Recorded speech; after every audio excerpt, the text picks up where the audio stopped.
வணக்கம். Sunstar media செய்திகள். புதுச்சேரி நள்ளிரவில் முன்விரோதம் காரணமாக இரு தரப்பினருக்கு இடையே ஏற்பட்ட மோதலில் இளைஞரை கற்கள் மற்றும் கத்தியால் வெட்டி கொலை செய்யப்பட்ட வழக்கில் 3 சிறார் உட்பட 3 பேரை கைது செய்த போலீசார் அவர்களை நீதிமன்றத்தில் ஆஜர்படுத்தி 6 பேரை காலாப்பட்டு மத்திய சிறையிலும் சிறார்கள் 3 பேரை சிறுவர் சீர்திருத்த பள்ளியிலும் அடைத்தனர். வாக்கு திருட்டு என்று ராகுல் காந்தி பிரச்சாரம் செய்த அனைத்து இடங்களிலும் காங்கிரஸ் தோல்வி அடைந்துள்ளது என்றும் பீகார் வெற்றியை பொறுத்துக்கொள்ள முடியாமல் தமிழக முதல்வர் ஸ்டாலின் வைத்தெரிச்சலில் பேசுவதாக பிஜேபி முன்னாள் மாநில தலைவர் அண்ணாமலை விமர்சித்துள்ளார்.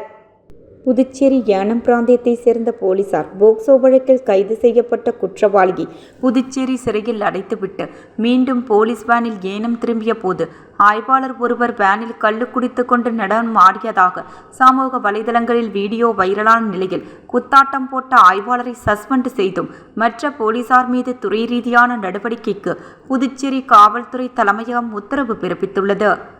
புதுச்சேரியில் பள்ளி மாணவர்கள் மற்றும் பொதுமக்களுக்கு இடையூறாக இருக்கும் தனியார் மதுபான கடையை அகற்றக் கோரி பொதுமக்களின் கண்டன ஆர்ப்பாட்டத்தில் ஈடுபட்டதால் பரபரப்பு நிலவியது. புதுச்சேரி அரசு சார்பில் நடைபெற்ற ஆதிதிராவிடர் மற்றும் பழங்குடியின தினவிழாவை புறக்கணித்து பழங்குடியின மக்கள் காந்தி சிலை அருகே மேளம் கொட்டி போராட்டத்தில் ஈடுபட்டனர். இனி விரிவான செய்திகள். புதுச்சேரி நள்ளிரவில் முன்விரோதம் காரணமாக இரு தரப்பினருக்கு இடையே ஏற்பட்ட மோதலில் இளைஞரை கற்கள் மற்றும் கத்தியால் வெட்டி கொலை செய்யப்பட்ட வழக்கில் 3 சிறார் உட்பட 3 பேரை கைது செய்த போலீசார் அவர்களை நீதிமன்றத்தில் ஆஜர்படுத்தி 6 பேரை காலாப்பட்டு மத்திய சிறையிலும் சிறார்கள் 3 பேரை சிறுவர் சீர்திருத்த பள்ளியிலும் அடைத்தனர். புதுச்சேரி ரெயின்போ நகர் 5வது குறுக்கு தெருவில் கடந்த 13ஆம் தேதி இரு தரப்பினரிடையே ஏற்பட்ட மோதலில் சாரம் பகுதியைச் சேர்ந்த முருகன் என்பவரது 2வது மகன் சந்தோஷை இரு தரப்பினர் கற்களால் அடித்தும் கத்தியால் வெட்டி கொலை செய்துவிட்டு தப்பித்து சென்றனர். இச்சம்பவம் குறித்து பெரியகடை போலீசார் வழக்கு பதிவு செய்து விசாரணை மேற்கொண்டதில் உயிரிழந்த சந்தோஷ் மலேசியாவில் பேங்கிங் நிறுவனம் ஒன்றில் வேலை செய்து வந்த நிலையில் கடந்த சில மாதங்களுக்கு முன்பு புதுச்சேரி வந்துள்ளார். இவரது நண்பர்கள் சிலர் டிவி நகரில் உள்ளதால் அவ்வப்போது அப்பகுதியை சுற்றியுள்ள ரெயின்போ நகர் உள்ளிட்ட பகுதிகளில் இவர்கள் மது அருந்தி சுற்றி வருவது வழக்கமாக கொண்டுள்ளனர். அப்பொழுது சந்தோஷ் நண்பரான மாதேஷிற்கும் டிவி நகரை சேர்ந்த ஹானஸ்ராஜ் கும்பலுக்கும் இடையே ஏற்பட்ட கோஷ்டி மோதல் காரணமாக சந்தோஷ் கொலை செய்யப்பட்டிருப்பது தெரிய வந்ததை தொடர்ந்து தட்டாஞ்சாவடியில் உள்ள மார்க்கெட்டிங் கம்பெனியில் பதுங்கி இருந்த ஹானஸ்ராஜ் மற்றும் அவரது கூட்டாளிகள் 9 பேரை பிடித்து விசாரணை மேற்கொண்டதில் கடந்த 9ஆம் தேதி ஞாயிற்றுக்கிழமை சந்தோஷ் தரப்பினர் ஹானஸ்ராஜ் நண்பரான விமலின் மண்டையில் அடித்ததில் அவருக்கு பலத்த காயம் ஏற்பட்டுள்ளது. இதனால் இரு தரப்பினருக்கும் இடையே பகை ஏற்பட்டுள்ளது. இந்நிலையில் கடந்த 13ஆம் தேதி நள்ளிரவில் ஹானஸ்ராஜ் மது போதையில் சந்தோஷிடம் போனில் அழைத்து ரெயின்போ நகர் பகுதிக்கு வர கூறியுள்ளார். மது போதையில் இருந்த சந்தோஷ் தனது நண்பர்களுடன் ரெயின்போ நகர் 5வது குறுக்கு தெருவிற்கு சென்றுள்ளார். அப்போது இரு தரப்பினருக்கும் இடையே ஏற்பட்ட மோதலில் ஒருவரை ஒருவர் கற்களால் கடுமையாக தாக்கியதில் சந்தோஷ் மற்றும் இரத்த வெள்ளத்தில் கீழே விழ ஹானஸ்ராஜ் தரப்பினர் அவர்கள் மறைத்து வைத்திருந்த பட்டா கத்தியை எடுத்து சந்தோஷை வெட்டியதில் அவர் சம்பவ இடத்திலேயே உயிரிழந்தார். இதை அதிர்ந்த புதுச்சேரி முத்தியால்பேட்டை டிவி நகரை சேர்ந்த ஹானஸ்ராஜ் விமல் சந்திரன், அருண்ராஜ், விஸ்வா ஆதித்யா, நிர்மல் மற்றும் கருவடிக்குப்பம் பகுதியைச் சேர்ந்த லியோ அரவிந்த்ராஜ் மற்றும் 3 சிறார்கள் உட்பட 9 பேரை கைது செய்த போலீசார் அவர்களிடம் இருந்து கொலைக்கு பயன்படுத்திய கத்தி உள்ளிட்ட ஆயுதங்கள், இருசக்கர வாகனம் மற்றும் செல்போன் ஆகியவற்றை பறிமுதல் செய்து 9 பேரையும் நீதிமன்றத்தில் ஆஜர்படுத்தி 6 பேரை காலாப்பட்டு மத்திய சிறையிலும் 3 சிறார்களை அரியாங்குப்பம் பகுதியில் உள்ள சிறுவர் சீர்திருத்த பள்ளியிலும் அடைத்தனர். வாக்கு திருட்டு என்று ராகுல் காந்தி பிரச்சாரம் செய்த அனைத்து இடங்களிலும் காங்கிரஸ் தோல்வி அடைந்துள்ளது என்றும் பீகார் வெற்றியை பொறுத்துக்கொள்ள முடியாமல் தமிழக முதல்வர் ஸ்டாலின் வைத்தெரிச்சலில் பேசுவதாக பிஜேபி முன்னாள் மாநில தலைவர் அண்ணாமலை விமர்சித்துள்ளார். புதுச்சேரி பிஜேபியின் வாக்குச்சாவடி முகவர்கள் ஆலோசனை மற்றும் கலந்தாய்வு கூட்டம் தனியார் ஹோட்டலில் நடைபெற்றது. இதில் கலந்து கொண்ட தமிழக பிஜேபியின் முன்னாள் தலைவர் அண்ணாமலை கலந்தாய்வு கூட்டத்தை தொடக்கி வைத்தார். பின்னர் செய்தியாளரை சந்தித்த அவர், ஆட்சிக்கு எதிராகத்தான் மக்கள் வாக்களிப்பார்கள், ஆனால் பீகாரில் இந்த ஆட்சிதான் வேண்டுமென்று ஆட்சிக்கு ஆதரவாக வாக்களித்து இருக்கிறார்கள். வாக்கு திருட்டு என்று ராகுல் காந்தி யாத்திரை சென்ற இடங்களில் போட்டியிட்ட அனைத்து வேட்பாளர்களும் தோல்வி அடைந்திருக்கிறார்கள். இதனால் பீகாரில் காங்கிரஸ் கட்சி 5 சட்டமன்ற உறுப்பினர்கள் இருக்கும் கட்சியாக மாறியுள்ளது என்று விமர்சனம் செய்தார். தமிழகம் மற்றும் புதுச்சேரியில் 2026 தேசிய ஜனநாயக கூட்டணி ஆட்சியை மக்கள் தேர்ந்தெடுக்க இருக்கிறார்கள் என்று குறிப்பிட்ட அண்ணாமலை, பீகாரில் மாடல் தேர்தல் பணியாற்றியது போல் தமிழகம் மற்றும் புதுச்சேரியில் டீமாக இணைந்து பணியாற்ற உள்ளதாகவும் தெரிவித்தார். பீகார் வெற்றி என்பது வரலாறு காணாத வெற்றி. பீகார் வெற்றியை பொறுத்துக்கொள்ள முடியாமல் தமிழக முதல்வர் ஸ்டாலின் வைத்தெரிச்சலில் பேசுவதாகவும் விமர்சனம் செய்த அண்ணாமலை, பீகார் மாடல் போல் கூட்டணி கட்சிகளை மாற்றாந்தாய் மனப்பான்மையோடு பார்க்காமல் டீமாக பணியாற்றி 2026 தமிழகம் மற்றும் புதுச்சேரியில் வெற்றி பெறுவோம் என்றார். தமிழகம் மற்றும் புதுச்சேரியில் மக்கள் மனதின் அன்பை வென்ற கட்சியாகும் பலம் பொருந்திய கட்சியாக தேசிய ஜனநாயக கூட்டணி உள்ளது என்று தெரிவித்த அவர், பாஜகவை எதிர்க்க வேண்டும் என்பதற்காக தாவேகா தலைவர் விஜய் பேசும் எதிர்ப்பு அரசியலை மட்டுமே வைத்து மக்கள் வாக்களிக்க மாட்டார்கள். மக்களுக்கு என்ன செய்ய போகிறோம் என்பதை சொல்ல வேண்டும். கட்சி தொடங்கிவிட்டோம் என்பதற்காக வாக்காளர் பட்டியல் சிறப்பு திருத்த பணியை விஜய் எதிர்ப்பதாகவும் அண்ணாமலை குற்றம் சாட்டினார். தொடர்ந்து எதிர்ப்பு அரசியலை விஜய் பேசி வந்தால் பீகாரில் பிரகாஷ் கிஷோர் புதிய கட்சி துவங்கி 200க்கும் மேற்பட்ட தொகுதியில் டெபாசிட் இழந்துள்ளார். விஜய் கட்சிக்கும் அந்த நிலை ஏற்படும் என்பதை உணர வேண்டுமென்று கடுமையாக சாடினார். ஓபிஎஸ் டிடிவி விலகியது குறித்த கேள்விக்கு பதிலளித்த அண்ணாமலை, தேர்தலுக்கு இன்னும் காலம் உள்ளது. பீகாரை போல் கூட்டணி அமைப்போம், அவர்கள் வருவார்கள் என சூசகமாக தெரிவித்தார். புதுச்சேரி ஏனம் பிராந்தியத்தை சேர்ந்த போலீசார் போக்சோ வழக்கில் கைது செய்யப்பட்ட குற்றவாளியை புதுச்சேரி சிறையில் அடைத்துவிட்டு மீண்டும் போலீஸ் வேனில் ஏனம் திரும்பிய போது ஆய்வாளர் ஒருவர் வேனில் கள்ளு குடித்து கொண்டு நடனம் ஆடியதாக சமூக வலைதளங்களில் வீடியோ வைரலான நிலையில் குத்தாட்டம் போட்ட ஆய்வாளரை சஸ்பெண்ட் செய்தும் மற்ற போலீசார் மீது துறை ரீதியான நடவடிக்கைக்கு புதுச்சேரி காவல்துறை தலைமையகம் உத்தரவு பிறப்பித்துள்ளது. ஆந்திர மாநிலம் காக்கிநாடா அருகே உள்ளது புதுச்சேரி மாநிலம் ஏனம் பிராந்தியம். அங்கிருந்து புதுச்சேரி 800 கிலோமீட்டர் தொலைவில் உள்ளது. இந்த நிலையில் ஏனம் பிராந்தியத்தில் போக்சோ வழக்கில் குற்றம் சாட்டப்பட்ட ஒருவரை ஏனம் காவல் நிலைய ஆய்வாளர் ஆடலரசன் தலைமையில் உதவி ஆய்வாளர் கட்ட சுப்பராஜ் உள்ளிட்ட 4 போலீசார் புதுச்சேரி நீதிமன்றத்தில் ஆஜர்படுத்தி புதுச்சேரி மத்திய சிறையில் அடைத்துவிட்டு மீண்டும் ஏனமிற்கு போலீஸ் வேனில் திரும்பினர். இந்நிலையில் கடந்த 12ஆம் தேதி புதுச்சேரி காவல்துறை தலைமையகம் சார்பில் வெளியிட்ட உத்தரவில் 3 ஆய்வாளர்கள் பணியிட மாற்றம் செய்யப்பட்டனர். இதில் தனது பெயர் இடம்பெறவில்லை. எனவே தாம் தப்பித்துக் கொண்டதாக போலீசாரின் வாட்ஸ்அப் குழுவில் ஆய்வாளர் ஆடலரசன் பதிவிட்டதோடு கள்ளு குடிப்பது போல் கையில் கிளாஸ் வைத்து கொண்டு நடனமாடி அதனை வீடியோவாக பதிவு செய்து அதனையும் தனது காவல் நிலைய குழுவில் பதிவு செய்துள்ளார். அதனை அக்குழுவில் உள்ள சக போலீசார் இந்த வீடியோவை சமூக வலைதளங்களில் வெளியிட்டதால் வீடியோ வைரலானது. அதனைத் தொடர்ந்து ஆய்வாளர் ஆடலரசன் இச்சம்பவம் குறித்து விளக்க வீடியோ ஒன்றை வெளியிட்டார். அதில் பணி முடித்துவிட்டு புதுச்சேரியில் இருந்து ஏனம் திரும்பும் போது தன்னுடன் சபரிமலைக்கு மாலை அணிந்துள்ள 2 காவலர்கள் மோர் வாங்கி வைத்ததாகவும் அதனை தான் அறிந்து கொண்டு நெடுதூர பயண களைப்பு தெரியாமல் இருக்க சற்று சந்தோஷமாக நடனமாடி அதனை வீடியோவாக பதிவு செய்து தாம் தனது குழுவில் பதிவிட்ட நிலையில் அதனை யாரோ வெளியிட்டு தான் கள்ளு குடித்ததாக சமூக வலைதளங்களில் பரப்பி உள்ளதாகவும் தான் கள்ளு குடிக்கவில்லை, மோர்தான் குடித்ததாக மறுப்பு தெரிவித்த ஆய்வாளர் விளக்கம் அளித்து வீடியோ வெளியிட்ட நிலையில் ஆய்வாளர் ஆடலரசனை இடைக்கால பணியிடை நீக்கம் செய்து காவல்துறை தலைமையகம் உத்தரவிட்டுள்ளது. மேலும் வேனில் இருந்த மற்ற காவலர்களுக்கு துறை ரீதியான விசாரணை நடைபெறும் என்றும் தகவல் தெரிவிக்கப்பட்டுள்ளது. ஆய்வாளர் தான் அருந்தியது கள்ளு இல்லை, மோர் என மறுப்பு வீடியோ வெளியிட்ட நிலையிலும் அவரை காவல்துறை தலைமையகம் பணியிடை நீக்கம் செய்துள்ளது குறிப்பிடத்தக்கது. புதுச்சேரியில் பள்ளி மாணவர்கள் மற்றும் பொதுமக்களுக்கு இடையூறாக இருக்கும் தனியார் மதுபான கடையை அகற்றக் கோரி பொதுமக்களின் கண்டன ஆர்ப்பாட்டத்தில் ஈடுபட்டதால் பரபரப்பு நிலவியது. புதுச்சேரி மூலகுளம் பகுதி பேருந்து நிறுத்தம் அருகே இயங்கி வரும் தனியார் மதுபான கடையை அகற்றக் கோரி உழவர்கரை தொகுதி மக்கள் பல்வேறு போராட்டங்கள் நடத்தி வருகின்றனர். இந்த நிலையில் மதுபான கடையை விரிவாக்கம் செய்வதற்காக கடையின் உரிமையாளர்கள் முடிவு செய்துள்ளனர். இதனால் அதிர்ச்சியடைந்த அந்த பகுதி மக்கள் உடனடியாக மதுபான கடையை அகற்ற வேண்டும் என்று கண்டன ஆர்ப்பாட்டத்தில் ஈடுபட்டனர்.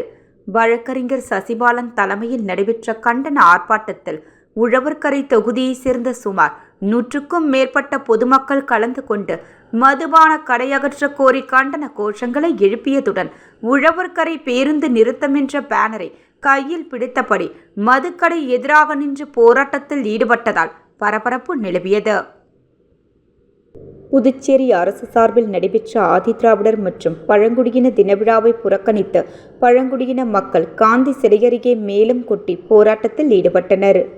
புதுச்சேரி அரசு ஆதிதிராவிடர் மற்றும் பழங்குடியினர் தினவிழா கம்பன் கலையரங்கில் நடைபெற்றது. இதில் சிறப்பு விருந்தினராக கலந்து கொண்ட முதலமைச்சர் ரங்கசாமி பழங்குடியின மக்களுக்கு நலத்திட்ட உதவிகளை வழங்கியதுடன் பல்வேறு போட்டிகளில் வெற்றி பெற்ற மாணவ மாணவிகளுக்கு பரிசுகளை வழங்கினார். அப்பொழுது கடந்த 20 ஆண்டு காலமாக மனைப்பட்டா கேட்டு போராடுவதாகவும் இதனை வழங்காமல் அரசு அலைக்கழித்து வருவதாக எதிர்ப்பு தெரிவித்த பழங்குடியின மக்கள் விழாவை புறக்கணித்து வெளியேறினர்.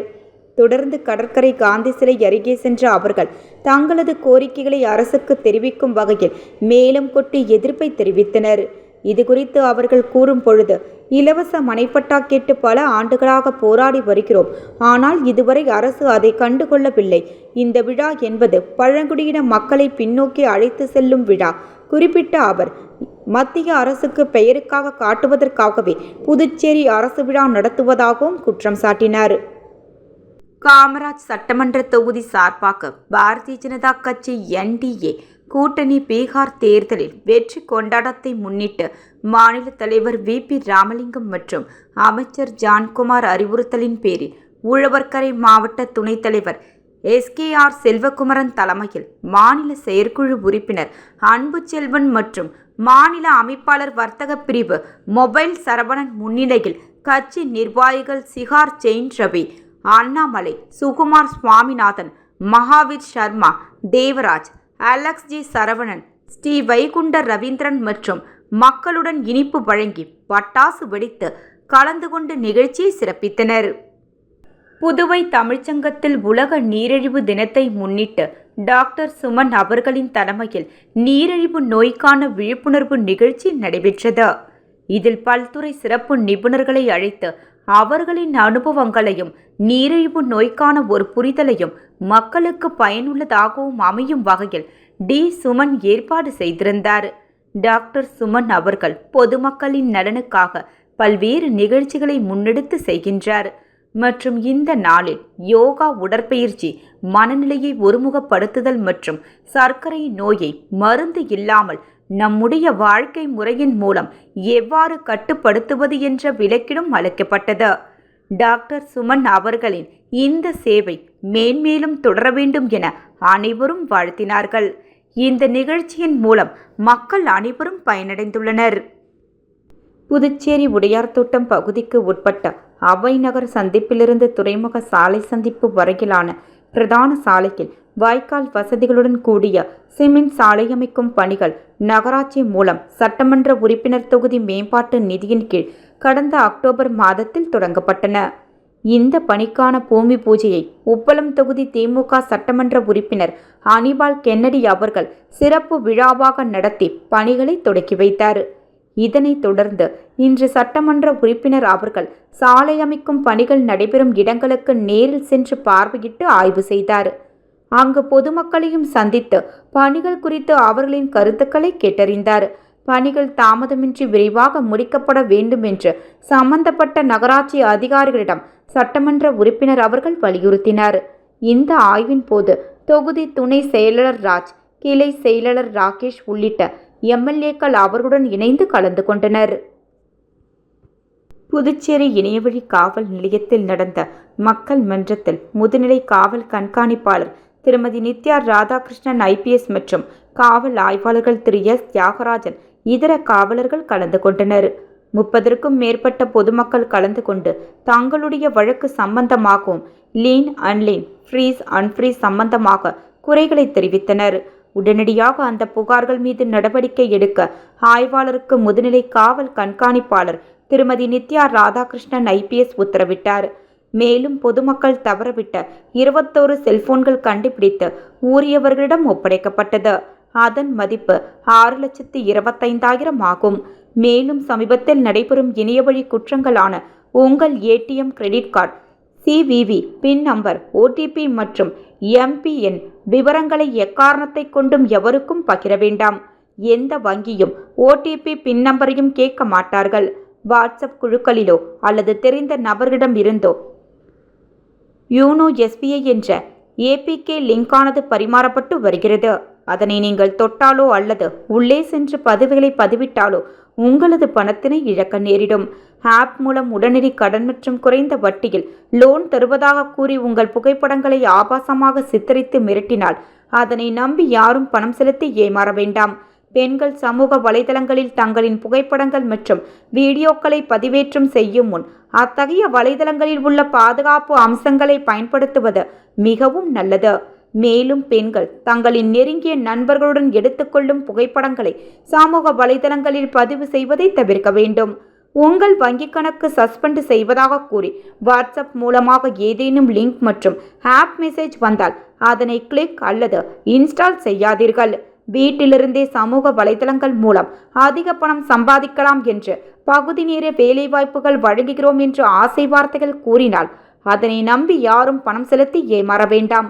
இதுபோன்ற தொடர்பு கொள்ளும் நபர்களை உறுதிப்படுத்தாமல் எந்த செயலியும் செய்ய வேண்டாம். இது மோசடிக்காரர்கள் பயன்படுத்தும் யுக்திகள் என்று மக்கள் மன்றத்தில் கலந்து கொண்ட அனைவருக்கும் முதுநிலை காவல் கண்காணிப்பாளர்கள் இணைய வழியில் ஏமாறாமல் இருப்பதற்கு சம்பந்தமான விழிப்புணர்வையும் அறிவுரையையும் கூறினார்கள். வங்கக்கடலில் புதிய காற்றழுத்த தாழ்வு பகுதி உருவானது என இந்திய வானிலை மையம் அறிவித்துள்ளது. நவம்பர் 17ஆம் தேதி 6 மாவட்டங்களுக்கு மிக கனமழைக்கான ஆரஞ்சு அலர்ட் விடுக்கப்பட்டுள்ளது. தமிழகத்தில் வடகிழக்கு பருவமழை அக்டோபர் 16இல் துவங்கியது. ஓரிரு நாட்களில் ஒரு காற்றழுத்த தாழ்வு பகுதி உருவானது. இதனால் தமிழகத்தில் பருவமழை தீவிரமாகும் என்று எதிர்பார்த்த நிலையில் அந்த காற்றழுத்த தாழ்வு பகுதி வலுவடைந்து ஆந்திரா நோக்கி சென்றது. அதன் பின் உருவான மற்றொரு காற்றழுத்த தாழ்வு மியான்மர் நோக்கி சென்றது. புதிதாக காற்றழுத்த தாழ்வு பகுதி உருவானால்தான் பருவமழை தீவிரமாகும். காஞ்சிபுரம், செங்கல்பட்டு, விழுப்புரம், தூத்துக்குடி, திருநெல்வேலி, கன்னியாகுமரி ஆகிய 6 மாவட்டங்களுக்கான நவம்பர் 17இல் மிக கனமழைக்கான ஆரஞ்சு அலர்ட் விடுக்கப்பட்டுள்ளது. மீண்டும் தலைப்புச் செய்திகள். புதுச்சேரி நள்ளிரவில் முன்விரோதம் காரணமாக இருதரப்பினருக்கு இடையே ஏற்பட்ட மோதலில் இளைஞரை கற்கள் மற்றும் கத்தியால் வெட்டி கொலை செய்யப்பட்ட வழக்கில் 3 சிறார் உட்பட 3 பேரை கைது செய்த போலீசார் அவர்களை நீதிமன்றத்தில் ஆஜர்படுத்தி 6 பேரை காலாப்பட்டு மத்திய சிறையிலும் சிறார்கள் 3 பேரை சிறுவர் சீர்திருத்த பள்ளியிலும் அடைத்தனர். வாக்கு திருட்டு என்று ராகுல் காந்தி பிரச்சாரம் செய்த அனைத்து இடங்களிலும் காங்கிரஸ் தோல்வி அடைந்துள்ளது என்றும் பீகார் வெற்றியை பொறுத்துக்கொள்ள முடியாமல் தமிழக முதல்வர் ஸ்டாலின் வைத்தறிச்சலில் பேசுவதாக பிஜேபி முன்னாள் மாநில தலைவர் அண்ணாமலை விமர்சித்துள்ளார். புதுச்சேரி ஏனம் பிராந்தியத்தை சேர்ந்த போலீசார் போக்சோ வழக்கில் கைது செய்யப்பட்ட குற்றவாளியை புதுச்சேரி சிறையில் அடைத்துவிட்டு மீண்டும் போலீஸ் வேனில் ஏனம் திரும்பிய போது ஆய்வாளர் ஒருவர் வேனில் கள்ளு குடித்து கொண்டு நடனம் ஆடியதாக சமூக வலைதளங்களில் வீடியோ வைரலான நிலையில் குத்தாட்டம் போட்ட ஆய்வாளரை சஸ்பெண்ட் செய்தும் மற்ற போலீசார் மீது துறை ரீதியான நடவடிக்கைக்கு புதுச்சேரி காவல்துறை தலைமையகம் உத்தரவு பிறப்பித்துள்ளது. புதுச்சேரியில் பள்ளி மாணவர்கள் மற்றும் பொதுமக்களுக்கு இடையூறாக இருக்கும் தனியார் மதுபான கடையை அகற்றக் கோரி பொதுமக்களின் கண்டன ஆர்ப்பாட்டத்தில் ஈடுபட்டதால் பரபரப்பு நிலவியது. புதுச்சேரி அரசு சார்பில் நடைபெற்ற ஆதிதிராவிடர் மற்றும் பழங்குடியின தினவிழாவை புறக்கணித்து பழங்குடியின மக்கள் காந்தி சிலை அருகே மேளம் கொட்டி போராட்டத்தில் ஈடுபட்டனர். செய்திகள் நிறைவடைந்தன. நன்றி, வணக்கம்.